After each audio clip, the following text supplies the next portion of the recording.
All right, let's get it. So, in the last video that I recorded, I mentioned that I might do a video about how many Israelite men were in relations or married to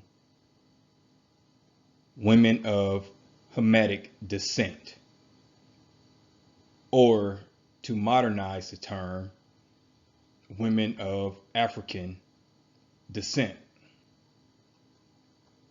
So, without further ado, let's get into it.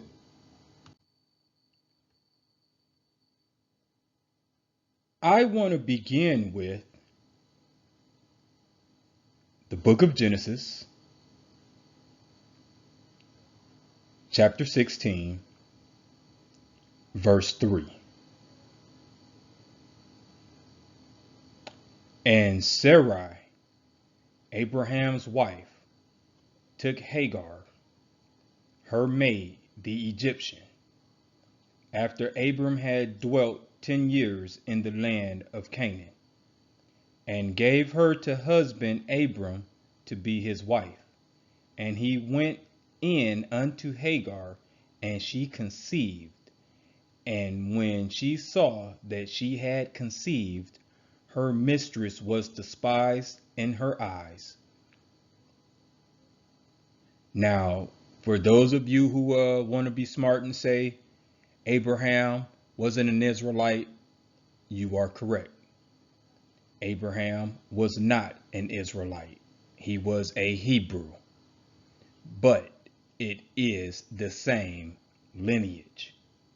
So for all intents and purposes, this still applies.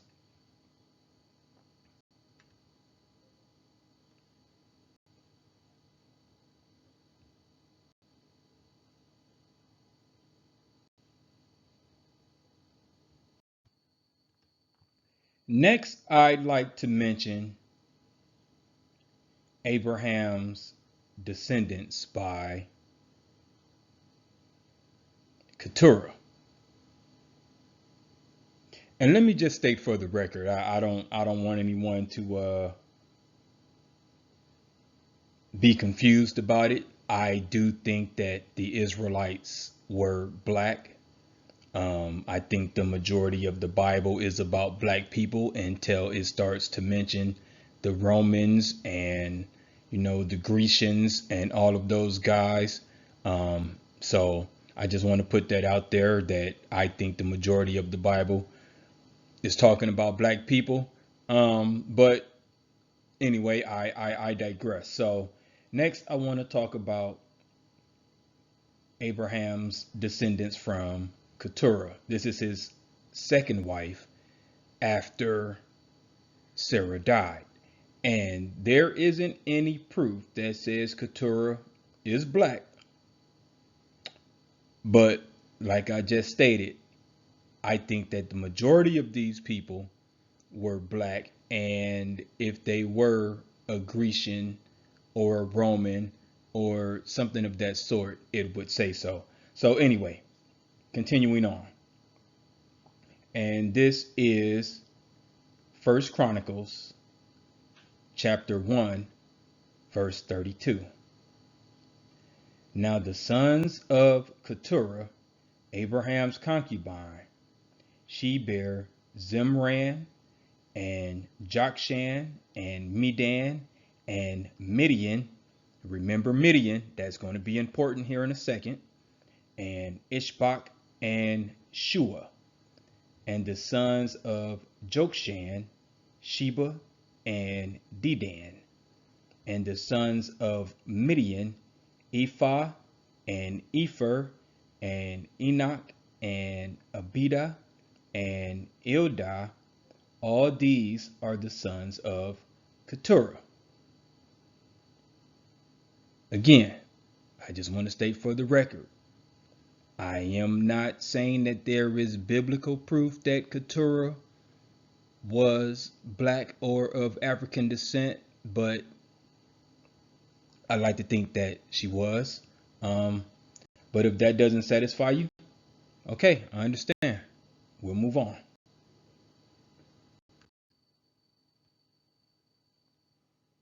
So, again, for those who want to be smart guys,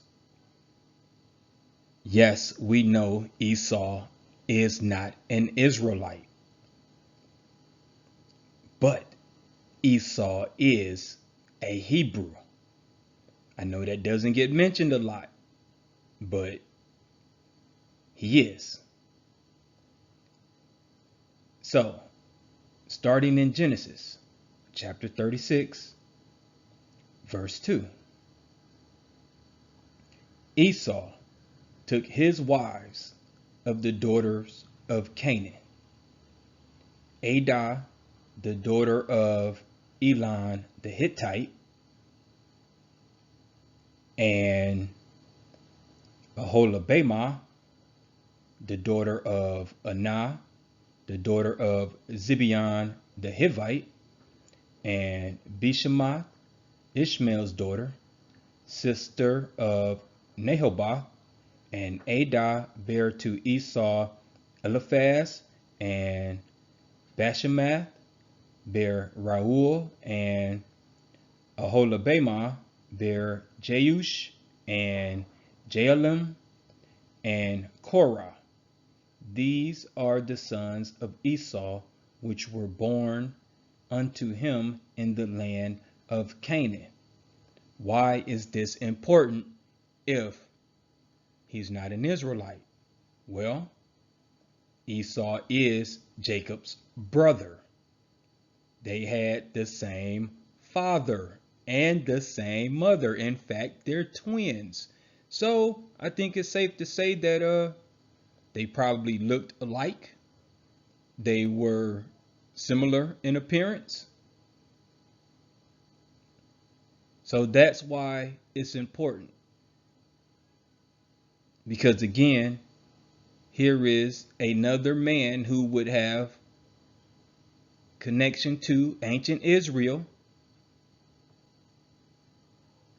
marrying or being in relations with women of Hamitic / African descent.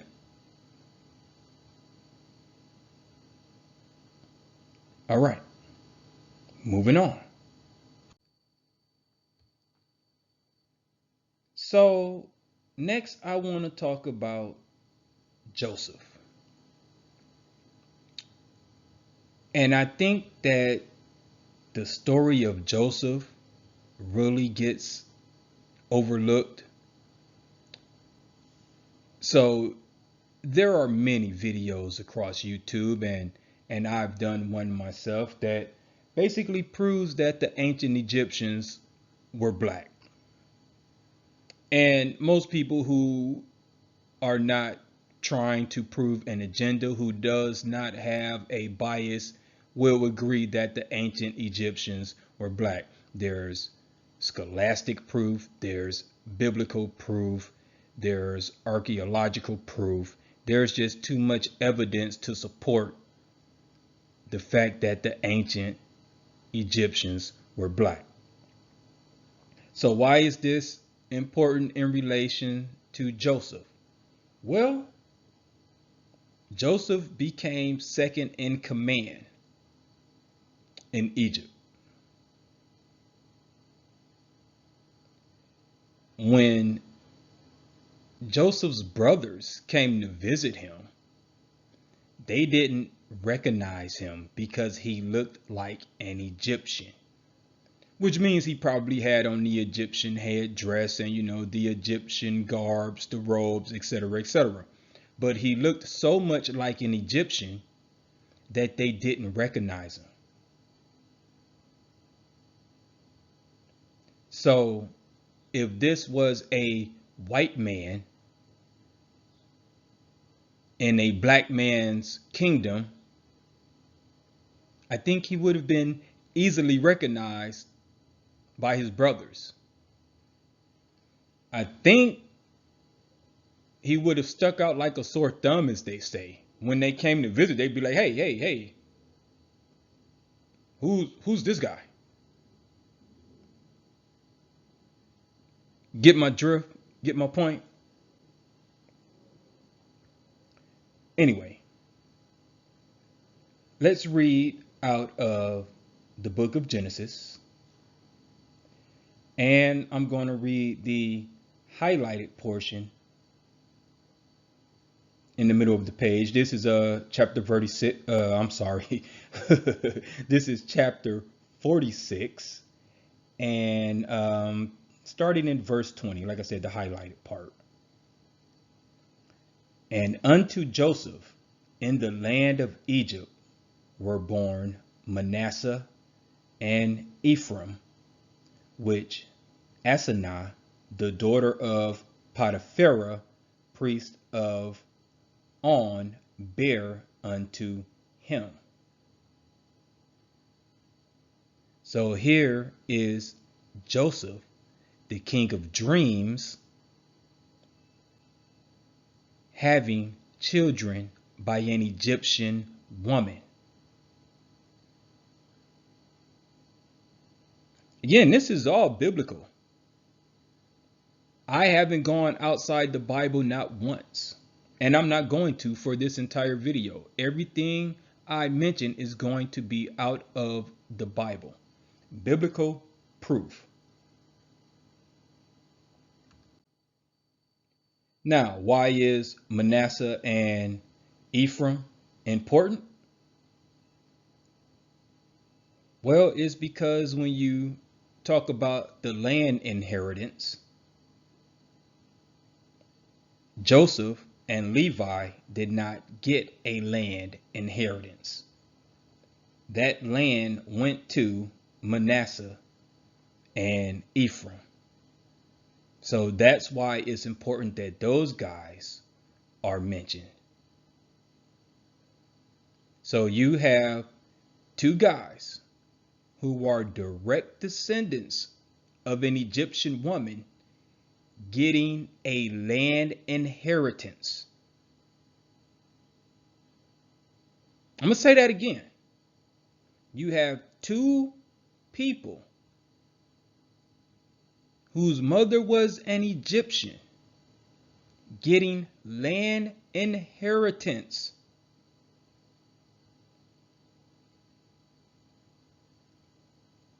I mean, like, that's a nail in the coffin right there. Close the book, turn off the video.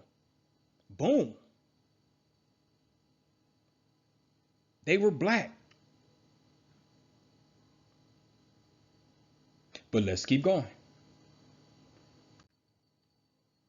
I mean, because someone still may not be convinced, right? I mean, to me, it's like beating a dead horse, but hey, let's keep beating, right?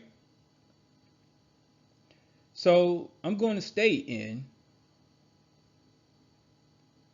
the book of Genesis,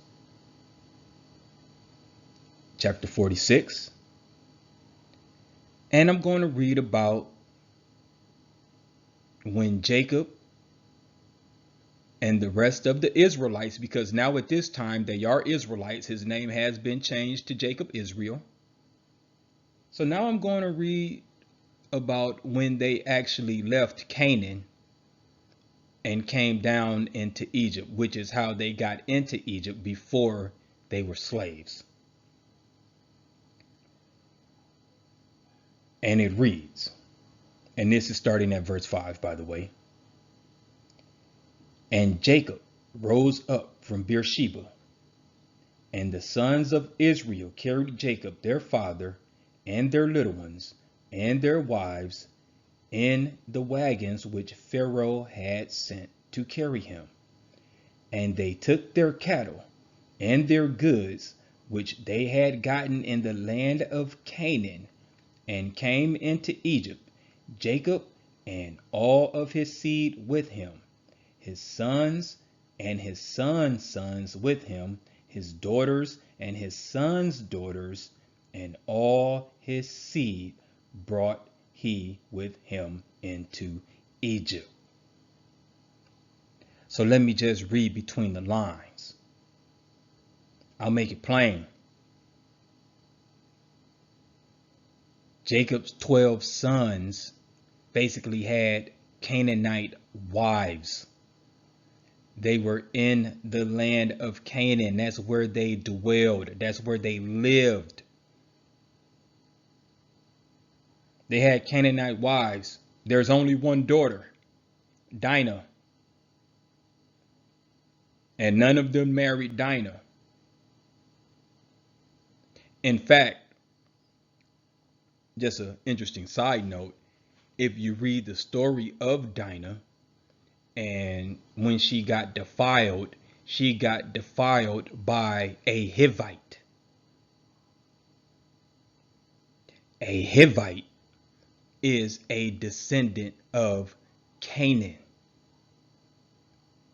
Again, black people. When you do the research, it becomes pretty plain. It becomes clear that these are all black people. You don't have to do any mental gymnastics and try and prove otherwise. You just read what's on the page. Pay attention when it talks about the lineages in the Bible. When it talks about so-and-so begot so-and-so who begot so-and-so.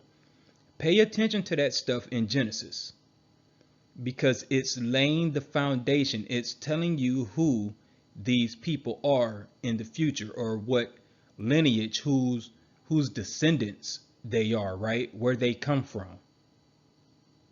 I know I probably butchered that sentence and it's kind of hard to understand, but you get it. You get the point.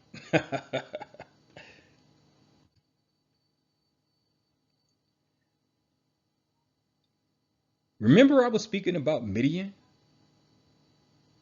And again, this is just plain to see. Just read what's on the page. No interpretations here. So now we're going to read from the book of Exodus, chapter 2, starting at verse 15. Now when Pharaoh heard this thing, he sought to slay Moses.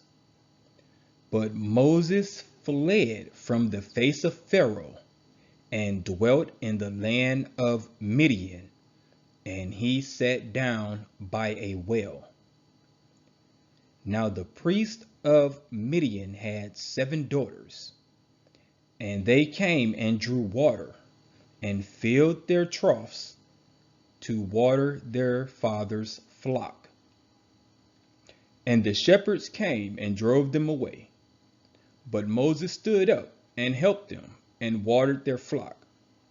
And when they came to Reuel, their father, he said, How is it that ye are come so soon today? And they said, An Egyptian, an Egyptian, similarities in appearance, delivered us out of the hand of the shepherds, and also drew water enough for us, and watered the flock. And he said unto his daughters, And where is he? Why is it that ye have left the man? Call him, that he may eat bread. And Moses was content to dwell with the man, and he gave Moses Zipporah his daughter, and she bare him a son, and he called his name Gershom, for he said, I have been a stranger in a strange land. So if you remember me reading previously about Midian, he was what? One of Keturah's sons.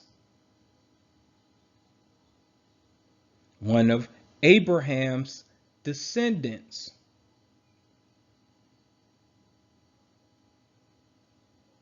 So we got Abraham, Esau, all of the 12 tribes, Joseph, and now Moses, all in relations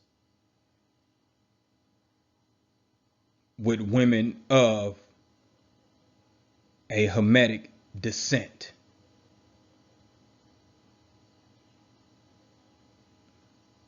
So if these guys were white, man, they really did like their chocolate. I'm just saying. They were down with the swirl.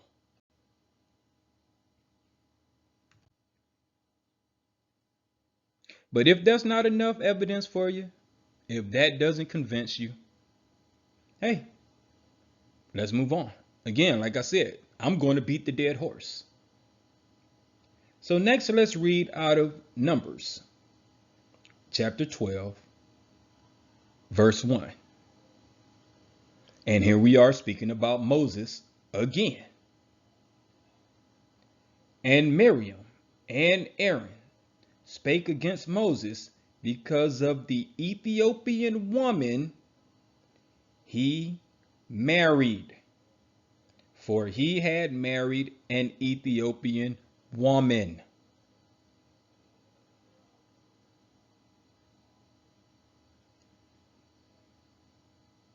Can it get any plainer than that? What's next? You're going to tell me that Ethiopia wasn't a black nation? You're going to tell me that they were white also? It's preposterous. See what I'm saying? It's all right here in the book. No interpretations. Reading it word for word. And these are not my words. Get your Bible. Read along. Check my verses. That's why I'm mentioning the book, the chapter, and the verse, so you can read along. It's all right there.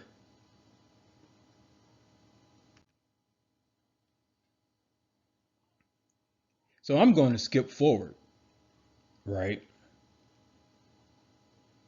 I'm going to skip forward to King Solomon.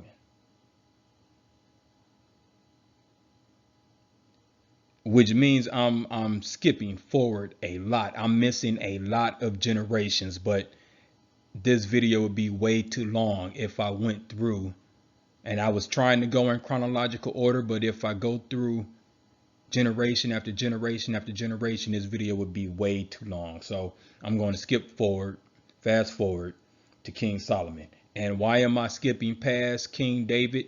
Because I cannot prove that King David had children with anyone that was not an Israelite woman. He had a lot of kids. I think 19 to be exact, something like that, somewhere in that vicinity. But I think they were all by Israelite women. So that's why I am skipping past King David. So going to King Solomon. And this is in 1 Kings chapter 9, starting at verse 16. For Pharaoh, king of Egypt, had gone up and taken Gezer and burnt it with fire and slain the Canaanites that dwelt in the city and given it for a present unto his daughter Solomon's wife. Solomon's wife was an Egyptian. Her father was the king of Egypt.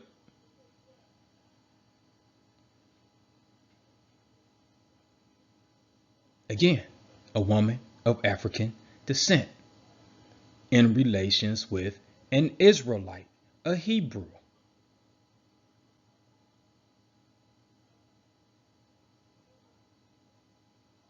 I can't make this stuff up. It's just there.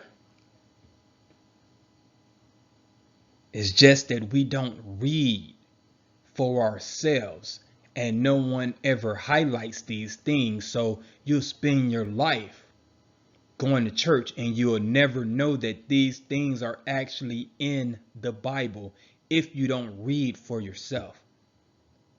Because I'm sure your pastor isn't going to talk about this. So yeah, it's all kind of things in the Bible that you have to read for yourself to really know what it says, to get a full understanding.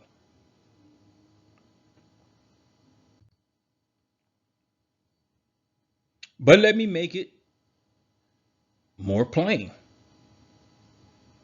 because you may think that I'm just, you know, misinterpreting things. That's what they always like to say. You're misinterpreting things, even though I haven't misinterpreted anything. I'm not interpreting anything. I'm just reading it plain.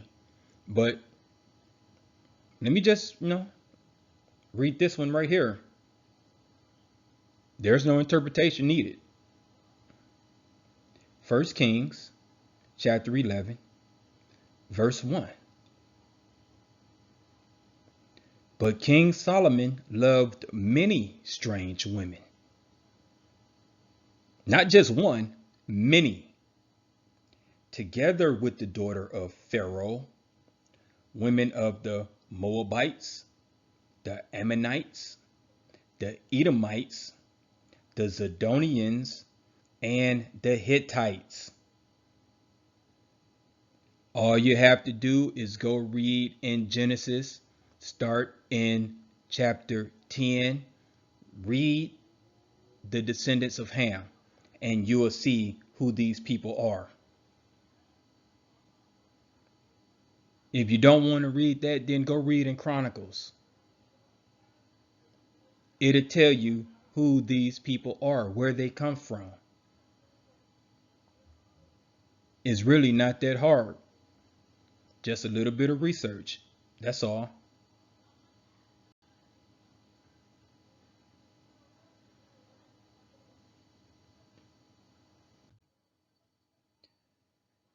So, why is this important? Why am I discussing this topic?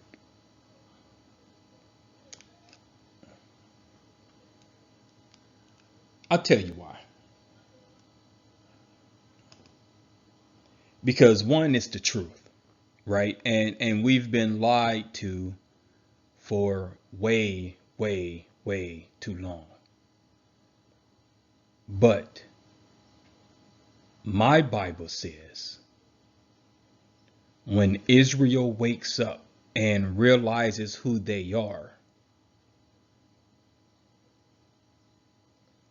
that's when the world will be reset. Like Killmonger says in Black Panther, the world's going to start over and this time we're going to be on top. Well, that's what we need to happen. We need for Israel to wake up and realize who they are, and then the Most High can come back and set things straight. That's when we'll no longer be the tail, but will be the head like it was intended. And that's not racist. This isn't a race thing. This is a biblical thing. That's what the Bible says. If you don't agree with that, then you don't agree with the Bible. It's just that simple. So, the more that I and other channels can put this information out, we can get people to realize that they are Israel. Maybe the more they'll stop celebrating the pagan holidays. They'll start honoring the feast days. They'll start eating according to the dietary law. They'll stop going to church on Sunday, which is not the Sabbath, and start going to church on Saturday, which is the real Sabbath. All of these things just trying to bring to the light. Just trying to get people to wake up. And I know some are going to reject this because the delusion is strong. They really, really, really did a number on us in slavery, and it has continued to this day.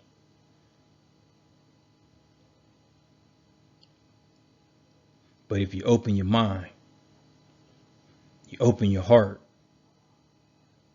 you pray about these things, you will see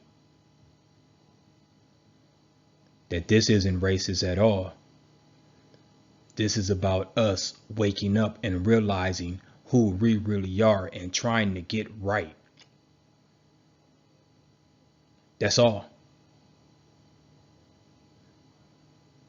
And if I can convince one person, then I think I've done my job. So I'm going to leave it there for now. If you like the way I think, slide over to Patreon, check out some of my original short stories. It's only $1.50 per download. Also, don't forget to like, share, and subscribe so you won't miss out on our future videos. Like always, I thank you for your time. Peace.